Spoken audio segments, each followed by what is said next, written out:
好来，乡亲啊，继续来到立法院。这个立法院内政委员会今仔日再度来排审着选罢法。国民党的立委抢一步声，占领着主席台。早起9点一个开会，内政委员会调集委员齐欣盈宣布通过选罢法修正草案，顺利送出着委员会，3分钟内就宣布散会。民进党的立委真不服，大声喊休讲会议无效，搁冲入去立法院长韩国瑜的办公室，要院长主持公道。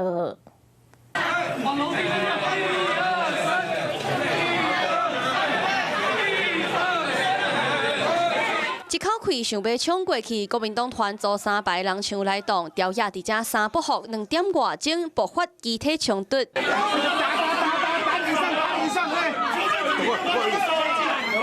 和国民党立委团包围，柯迪结合区顶军连续刺头几落下，造成脆皮正下边受伤，阁有艺术人员嘛扫着红台马。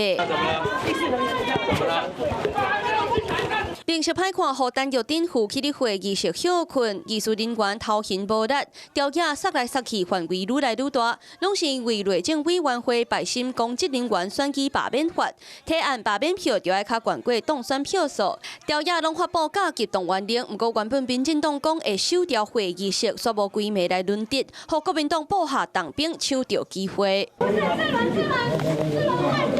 跳下出击，摕困地、提椅，阁有珠仔要来防守，阁封锁会议室另外一个出口。不过民进党嘛有准备道具，用水干啊卡门的手环，加做要破门，甚至曾嘉宾阁行窗仔外口的走廊想要入去，不过国民党拢无防骗，一直到9点会议的铃亮。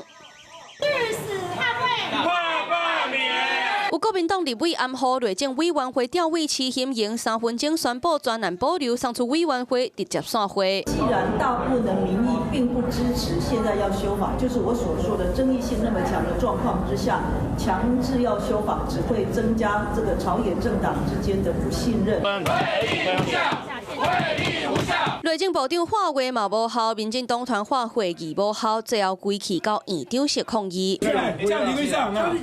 车入院秘书长周万来头一个讲法，选罢法的冲突进入调野协商，阵会继续咧烧。